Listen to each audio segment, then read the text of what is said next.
Welcome back, my friends, to the show that never ends, your daily delivery of all things dog pound. Browns 3D on the OBR, brought to you by State Sharpening Mower Sales and Service. Your host, Jeff Lloyd. We appreciate everybody coming out every day. We're trying to put together this nightly lineup for you. You guys can read through all the articles during the day, and certainly going to extrapolate on them as the day goes on with the amount of episodes we bring you every night here on the streaming networks. Make sure you subscribe to the OBR, certainly on YouTube, certainly on over on Twitch. Make sure you're checking out all the written content, the forums, I do believe, and that stuff is wide open today. So if you want to get a taste of, see just how deep you want to get into the OBR, today is a great day to do that. Insider package, guys, definitely worth it. Some things there that you do want to hear. I've mentioned Jack, obviously, a lot over the last couple of days, certainly with what is going on with the Myles Garrett situation. So Jack Duffin is going to join us today. I guess, Jack, to start, we're just going to go in the simplicity of it. Look, if it was easier, and even with a player that's been with your team for 8 years, and you said, you know what, look, you've been good to us, everything, that's all hunky-dory, this, that, and the other thing.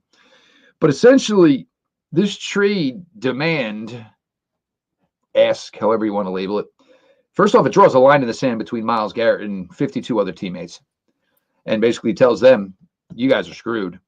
As much as so many fans were originally trying to take Myles' side when they dig deeper and maybe read the fine print on how trading Myles Garrett would actually work, I think some of them, maybe in their hearts of hearts, their Browns fandom is starting to show and come out a little bit more. But this essentially nukes the team and any opportunity of what they could do for the 2025 season. I mean, if you like middle of the road to lesser players, then this is certainly would be your cup of tea in watching the 2025 Cleveland Browns. Yeah, and so what's going to happen if he forces the trade, say, pre-free agency, or even if this thing's still overhanging the team come free agency? Why is a free agent, say Kirk Cousins is someone they do want to go after, why is Kirk Cousins going to go, I want to go there? Chase Young might be like, yeah, I want to go and play in Cleveland opposite Myles Garrett. That's going to be a great, fun place. He's probably then thinking, no, I'm good. I'm passing on that. If someone decent in the wide receiver group shakes out and goes, look, they don't really have the answer at quarterback yet, but there's talent here. It's an ascending team. They're going to pay me a lot of money. Maybe I'll go Cleveland. But all of these people are going to be holding off. So, yes, you can make the numbers work, bring in some guys, but these guys just aren't going to want to come to Cleveland if this is still a disaster. So, if anything, Myles Garrett is making free agency and improving the roster harder than it was a week ago. Now, with the way the dead cap and all of this works, Jack, is there any way, to circumnavigate this? And, whether it would be through an extension that would probably have to be agreed upon first with the Cleveland Browns, but is there a way that they could conceivably, because look, if it's not going to work and he, at the end of the day, he's that driven. And look, after the Rich Eisen interview today, if you guys haven't seen it, I highly recommend you check it out. It almost, you get the feeling that he's almost talking about Cleveland like it's the past. And look, I think if you realize it is over, there was probably a deal out there somewhere that the Cleveland Browns could be comfortable with. But that is all with the premise of, can I still build out the rest of my roster? Am I not now all of a sudden just basically in a rebuild? Yeah, so it's a balancing act. If they were just to trade him, it's 36 million, just over that in dead cap. And that money relates to what he was paid in 2021, 2022, 2023, 2024. So it's not, can't move that money around, that's there. The only option and sort of way of splitting that amount across 2 years is to do the trade on the 2nd of June or later, because it's not like a post-June 1st cut where you 2 a year, you can do that as soon as the new league year starts. And even though they're free agents then, effectively they're still technically on the team until the 2nd of June. So there's no option. There is not a designation for that. You have to physically wait until the 2nd of June to do the deal. And what would happen then is you get about 14.75 million of dead cap in 2025, and about 21.5 million in 2026, which then makes it a lot more reasonable. But the issue is if you're doing the trade then, you're not getting all this stuff that you might want. You're getting a 2026, 2027, 2028 picks. That's not going to help you in 2025. So it all I'd say the decision fans have, and the team more than the fans, because they're the ones that get to make the decision, is do you think the team is good enough to compete? If you added a top 16 quarterback, is it good enough to go? And if you think that is, you keep Myles Garrett. If you genuinely believe the team is several pieces away, trade Myles Garrett, trade Denzel Ward, trade Njoku, trade away Greg Newsome, tear down, get rid of the contracts like Jack Conklin, get rid of the contracts like Wyatt Teller, gut the team and start building again, because you're saying let's just write off 2 years and let's try and compete in 2027. So that's the fundamental argument that this team's got to make of they don't want to go down the rebuild route. Andrew Berry doesn't want to do it. Kevin Stefanski doesn't want to do it. Jimmy Haslam doesn't want to do it. But if you trade Myles Garrett, you may as well open the floodgates and just do it. Yeah, it does kind of get that feeling, certainly, that if it's one, it's all. And on the other thing is, for players, prospective free agent Nick Chubb, certainly Joel Bitonio, weighing over the, am I retiring? Am I going to do this again? What am I going to do this for again, to go back and be another 3-14, 2-15 team? Then, of course, now you bring in the Denzel Wards and the David Njoku's, where all of a sudden, does their heart lie as far as their allegiance? Because I think it's been a big thing with all of these guys has been, we want to be the ones that essentially make this nothing franchise into something.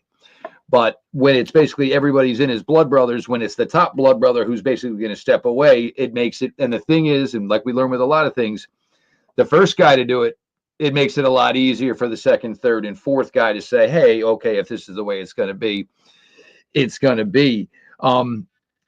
For me, look, I think originally when it first came out, it was kind of like, okay, probably, something we all believed, something we expected. I did not like the fact that it was done in a public way.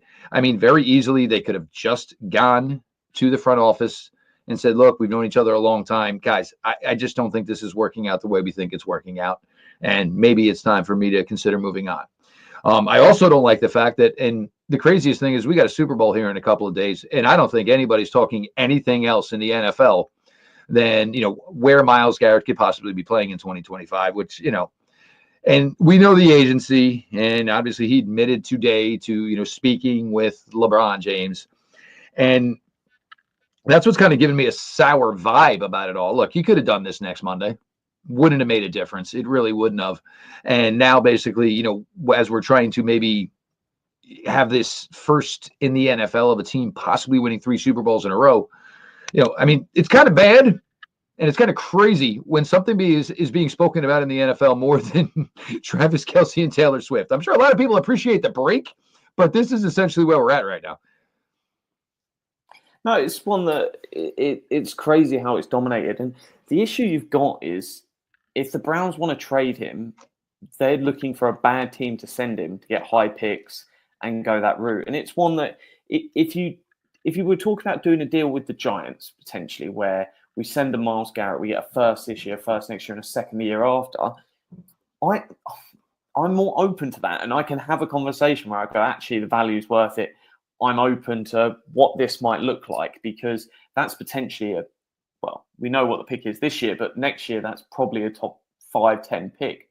Myles Garrett's going to be pissed after year one if he's finishing top 10 record for high in the draft, but that's life. And that's one that you can have that and you go, look, if that's what the Giants want, let's go for it. But Myles Garrett doesn't want that. He wants to go to one of the best teams. It's like, it's the Eagles, it's the Commanders, it's something like that. And it's like, we don't want those picks because they're basically second rounders at that point. It's like, once you go outside the top 10, 15, that talent starts dropping off. People go, just how many first rounds you get? And it's like, who cares? The difference between the top 5 pick and the 28th to 32nd pick is lifetimes apart. I'd rather have one right at the top, because if you traded that down, you'd get 3 first-round picks, just from like 5 or 6. So there's no route out for Myles Garrett. I would say there's an 80% chance he's back in Cleveland next year. And I understand why he might want to go. So that's tough. He signed that deal. If he was not wanting to be all in for this, he could have asked for a 3 or 4 year deal. He could be a free agent in a year's time. Instead, 2 years under contract, 2 years of franchise tag, 2029, he's a free agent. In all honesty, the best years are probably behind him then. He's a high-end edge 2. That's his problem. That's not the Cleveland Browns problem. That's not our problem. That's a Myles Garrett problem. You signed the deal, mate. Live with the consequences. We're going to continue with this certainly a little bit further here. And, I think this is kind of where I'm getting. And look, and I'll say this if we get after. Look, we all want things more in this world. At the end of the day, not a drop is guaranteed, except for the $100+ million he's already gotten from the Cleveland Browns. We got a great word here from our good friends, and I got to tell you all about our new sponsor, Sharpening Mower Sales and Service in Broadview Heights. If you were local to the Cleveland area, they're your one-stop shop for all things lawn equipment. Listen, you want to spend your Sundays watching the Cleveland Browns, as good as bad as it can be, but not cutting your grass. Let the guys at State help you get your weekend back. They specialize in both residential and commercial equipment for Toro, the brand professionals have counted on for more than 100 years. Whether you're looking for a new, dependable time cutter zero turn, genuine Toro replacement parts, or expert service from experienced technicians who keep your mower in peak condition, State has got your back. Veteran-owned, the Kane family are lifetime Clevelanders, lifetime Browns fans, and proud supporters of us here at the OBR. Again, if you're local to Cleveland, State Sharpening Mowers and Sales and Service in Broadview Heights is your hometown team for all your lawn equipment needs. All their info is at statesharp.com. That is STATESHARP.com. Continuing here, the OBRs, Jeff Lloyd, and of course the OBRs, Jack Duffin. And it's going to be a thrill to have Jack a part of the show. That is if the Cleveland Browns keep Myles Garrett, because otherwise we'll just be talking about money going out the door. We will not be talking about any money coming in the door. So there will be no free agent contracts to talk about. So yet another thing to have to worry about. And again, here now, I get it. But Jack, forever, in whatever professional sport you're talking about, it would have been nice to see that guy get an opportunity at a ring. It would have. And one thing I spoke about, there are the biggest bar trivia contests there are to be won, pub contests, that's what we're going to put it in Jackie's. Who has the most rings in Major League Baseball? Who has the most rings in the NFL? 9 times out of 10, you're going to have no idea who it is. It's not going to be the greatest legends of the sport. And look, everybody's got such a popular one. Oh, Myles goes to Buffalo. Okay, Buffalo's been good enough, and they still haven't gotten there. There's no guarantee. They thought they were doing this a couple of years ago when they brought in Von Miller. Final piece of the puzzle. This is it. This is the one that's going to get us over. But, pick 30. Oh, well, I want to pick 30. And even if Buffalo's good next year, maybe next year it's 31. Maybe it's 32. Again, picks that you don't necessarily want. And everybody, the picks, and you can use them. Look, 31 and 32 are not going to get you into the top 3 in 26 to get a quarterback. Those, you're usually talking like 3 and 9 to get you to 1. 32 is inconsequential in a power move of that type of ilk. And look, they don't have to. What can they do is basically they are more than comfortable, and we know this already. They had every intention of saying, okay, you have exceeded the contract that you were playing on. So guess what? And when he signed it, what did they say? The number 1 edge, paid player in the NFL. Obviously, a couple of years have gone by, so no, I'm sure he's probably closer to 10 now than he is to 1. That's the way it works in the NFL. But reigning defensive player of the year, strong possibility it could be 2-time reigning defensive player of the year. And I can guarantee you that Cleveland will be able and most likely to give him more money than one of these teams he's going to, or he wants to go to, I should say, because Buffalo's going to say, hey, it's great to have you, but, James Cook is a really huge part of my team. he's got to now sit down at the table and get what he's deserved. And you know what? We still need a safety, etc. We still maybe need, so we can't just say, all right, well, this is every drop of money we've got left cap wise. Is that enough? If he wants the most money, it's to stay here. If the Browns just want to be complete jacks about this, they can say, all right, you're staying here. There is no extension. And you're playing on a contract that is well below your worth value. So, you want to sit out half the year, this, that, the other thing, accrue this, that, and the other thing. That's fine. The Browns could conceivably make his life a living hell. But I think it's the part that's starting to get me aggravated about this is, again, he's basically telling the 52 other guys in that locker room, it's Myles Garrett. And, I have no affiliation team-wise. I am now my own brand, which is certainly, affiliated with Clutch. Mentioning that you spoke to LeBron James. Look, Cleveland fans, I don't have to tell you this. You already witnessed this. Granted, it was with a round ball and not a pigskin one. You've already gone through this. Yes, you got to, basically reap the benefits after the fact, certainly. But this is a really, really slippery slope here. And, if I'm the Browns, you know what? And especially if I'm Andrew Berry and certainly Kevin Stefanski, this is probably, 2025 is make or break whether I have a serious, decade-long run in this city or I'm out of here, both of us, and we're looking for work.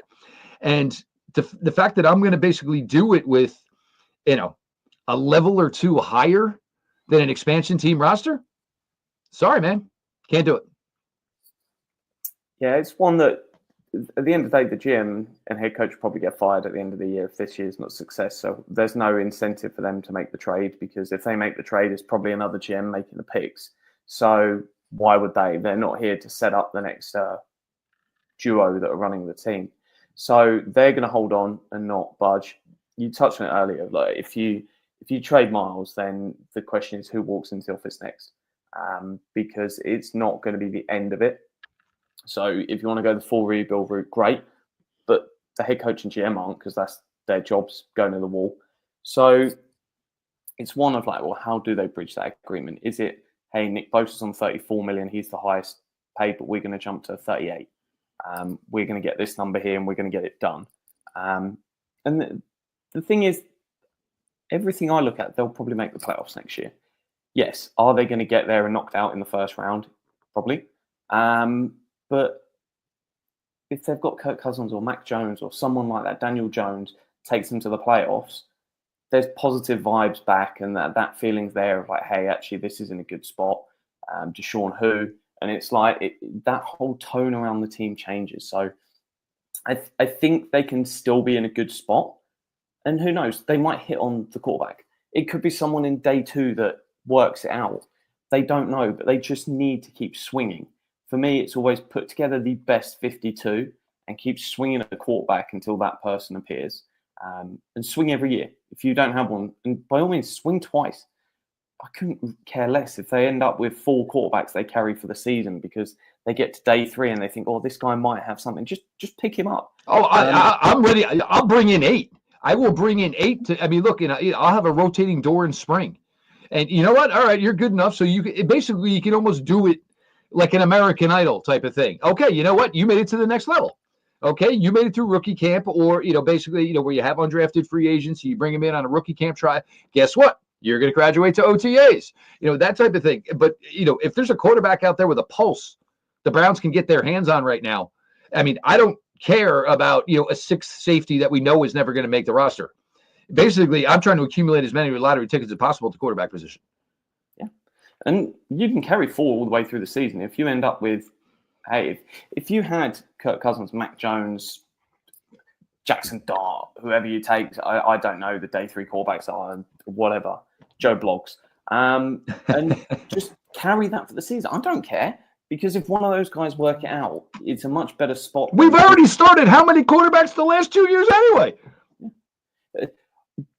What about James Prochet? Would I rather have a swing at quarterback or James Prochet on the roster? Yeah. I'm like, it's an easy choice here. No offense to James Prochet, but if that quarterback in the day 3 of the draft works it out, we're in a great spot and we're talking about competing. And the day three quarterback's probably not going to work it out to the equation. You're like, this guy's great. But if you just get league average, if you get Kirk Cousins style play where you go, hey, he's 16th best quarterback, 12 to 16, somewhere in there, you can compete for the playoffs every year. Yeah, you might get to the AFC Championship game and lose to the Chiefs every year. But quite frankly, if that's what the team becomes, I don't think anyone's going to get pissed at that, because Patrick Mahomes is Patrick Mahomes. Just, it is what it is. Get over it. Now, when this does settle, and the situation certainly, in my opinion, is going to be, if I'm the Browns, I'm just not doing this, because A, I'm cutting my nose off to spite my face.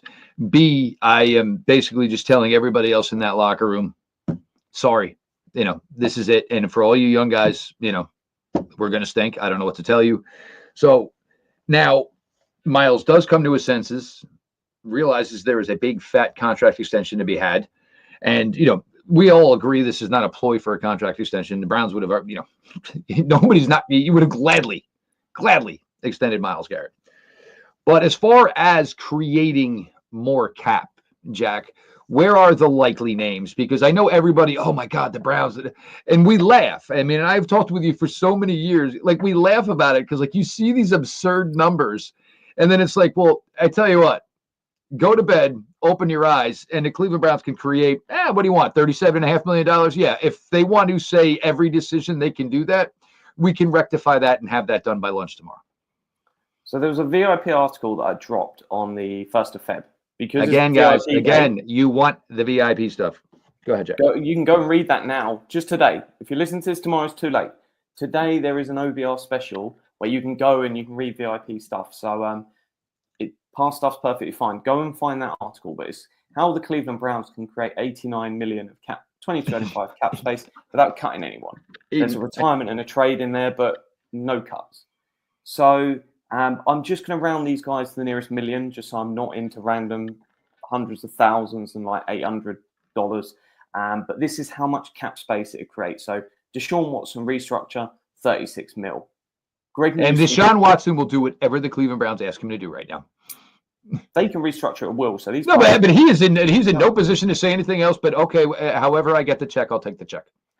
And they will get some of that money back next year, because if he's missing the whole season, insurance money, we don't know the exact figure, but they'll get some money back as a 2026 cap credit.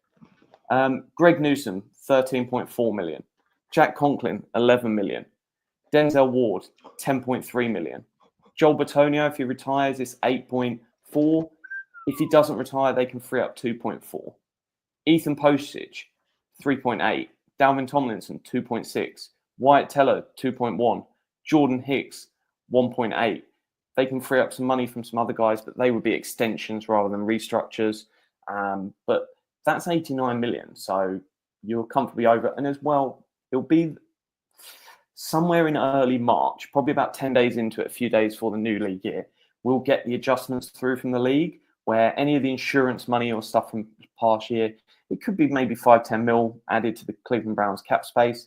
We won't know that figure until then, but it's right before the league year kicks in that we get that figure.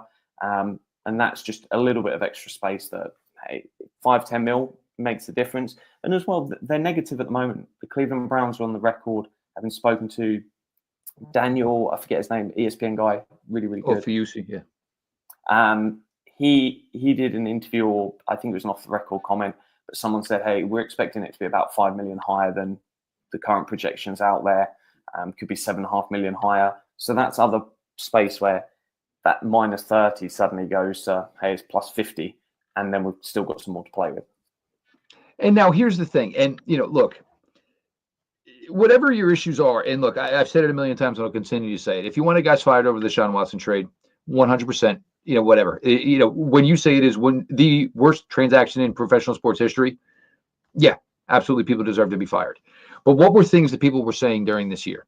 Well, this situation now is so bad. The Browns need to luck their way. And this is beginning of when Jameis started playing, and all of a sudden looked like the Browns would maybe peel off a couple of wins. They need to luck their way into a long-term quarterback. Well, here's the facts. They end up with the number 2 overall draft choice. Jack just told you they could find an $89 million in cap space. So that meant if there was a veteran quarterback to be had, they could have him in spades. That meant if this draft class offered what we were all hoping it was going to offer at the quarterback position, the Cleveland Browns would be sitting pretty right now. Look, it is not the Cleveland Browns' fault that this is probably going to be the worst offseason between trade availability, free agency, and the draft of available quarterbacks probably in the last 15 to 20 years. There's just nobody. Do you want that's Kenny the worst Pickett? year since then. Do you want Kenny Pickett? Or maybe one I can go back with recent memory was, I think, the year Geno Smith was the first quarterback drafted in the second round. Geno certainly obviously is overcoming it. And I'll tell you right now, if Geno Smith, is there any way he becomes available, I think Cleveland fans would fly to Seattle and piggyback him to Cleveland. The Browns, everything worked out for them to get over the worst transaction in professional sports. The problem is, and who knows, maybe Cam Ward could be it. Maybe Shedeur Sanders could be it. They're in the position they would hope to be to get out of the worst transaction in professional sports. The problem is there is no clear-cut answer at the quarterback position. And yes, you shouldn't have to be here because you had that terrible trade. Yes. But they got exactly where they needed to be. Unfortunately, you're playing blind man's bluff with three doors, and you have no idea what any of these guys are going to be capable of and whether or not they can lead your franchise. Yeah, and I think the one bit with like the quarterback is the Browns need less of a quarterback than these other teams picking around the top of the draft because the roster just naturally has a lot more talent on it. Whereas you look at PJ Walker, winner, DTR, winner, Joe Flacco, winner, Jameis Winston, Jacoby Brissett. Look, all the names have found a way to win games, except for the one that was supposed to win everything. Yeah, the other three teams around the top that really want a quarterback currently is the Titans, the Giants, and the Raiders. And they need a quarterback to come in and be a superstar because anything less is just not good enough for at least a year. You never say another year into the future. It's a different game in 2026. But if the Browns got someone that is 16th best quarterback in the league, they're in the playoffs every single year. And it's one that, yes, is getting to the playoffs good enough? No. But that's the starting point where you go, if you had rookie year Mac Jones every year, you are in the playoffs every year. We are not talking about you need someone special to take you there. This is the old Browns of like when Deshaun Kaiser was quarterback, where you would need a phenomenal quarterback to get you there. And you even look at Joe Burrow played like an MVP level quarterback this year, and they did not get to the playoffs because the roster around him is not good enough. The roster in Cleveland is still strong. They can add some more pieces. They need a left tackle. Don't get me wrong. There's a couple of other pieces they need, but it's manageable. There is enough core talent there and young talent as well. So I am still more promised about where the team is now. Effectively, they've moved on from Deshaun Watson. That stuff's done. Now it's find some stuff. And if you give me Kirk Cousins, Mac Jones, and I haven't got to the draft yet. I don't care about the draft until the middle of March when free agency is wrapped up. But as soon as Jack knows their ages is when he'll start to get excited about whether or not their prospects are good. You don't want to look at the Louisville kid, Jack. Don't look at the Louisville kid. Yeah. But it's one that gives you enough. Like rookie and Mac Jones gets the Cleveland Browns roster to the playoffs. Yes, are you going to get that? Who knows? But I'm saying he's the backup. Starter, Kirk Cousins. You get everything other than the second half of last year, Kirk Cousins, through his entire career. You are making the playoffs. So give yourself a couple of options there that they are not playoff winning, Super Bowl winning quarterbacks, but they are both get you to the playoff quarterbacks. And if we're in the playoffs next year and it's like, hey, it's a bad year, but we went from 3 wins to we're in the playoffs and we lose to the Bills, people are still pumped. And that's why if you're not taking a quarterback this year at 2, you trade down.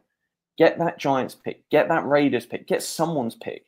Probably not the Giants. The Giants aren't realistic. You're going to give up a future first to move up 1. But if you get the Raiders pick and sometimes that works out or someone else's pick works out, you want that future first because if you can put yourself in a spot where you get the quarterback next year, and you don't have to be the first overall pick next year, but keep swinging. Keep swinging.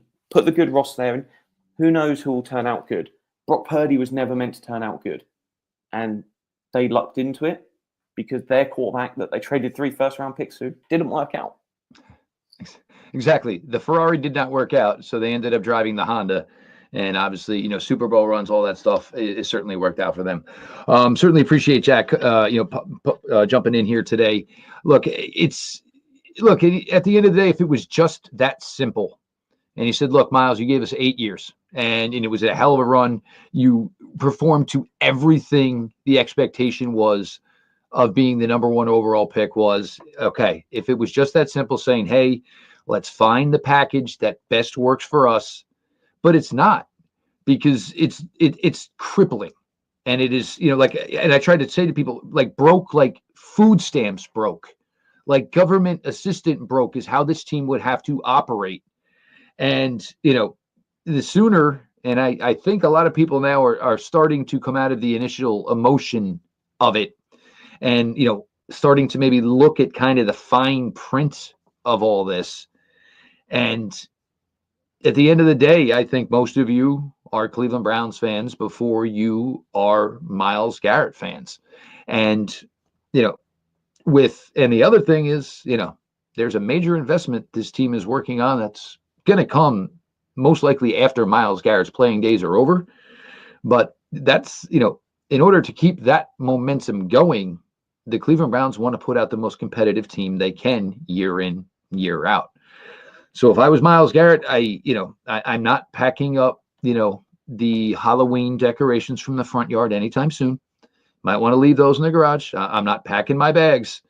And look, if it comes down to where you practice on Thursday and Friday and, you take the days off you need, which the Browns have always been more than willing to do with Myles Garrett. But I just don't see a way the Cleveland Browns just say, basically, I'm going to pull the pin on this grenade and hold it until it blows up in my face. So unless I see something that's going to absolutely change this, he can go on the Rich Eisen show. He can go on every set he wants to go on Super Bowl Row. He doesn't have the opportunity that the person he sat down to speak with for guidance had. Myles Garrett is under contract. And if the Browns really want to be jerks about it, let's put it this way. My daughter is about to graduate high school in June. So that means Myles Garrett could be released and free from the Cleveland Browns the same time my daughter would graduate from college. It's a fact. It's just the way it is. Look, we appreciate everybody, certainly, for coming out here.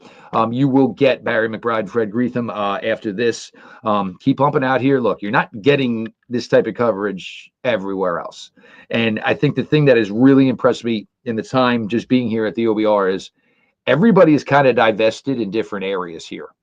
So you've got nobody can do it all. And I think that's really what works here at the OBR is kind of everybody works in their genre, and it allows you to get our best content that we can give you. So make sure you subscribe to the OBR, the streaming networks, certainly on YouTube, certainly Twitch.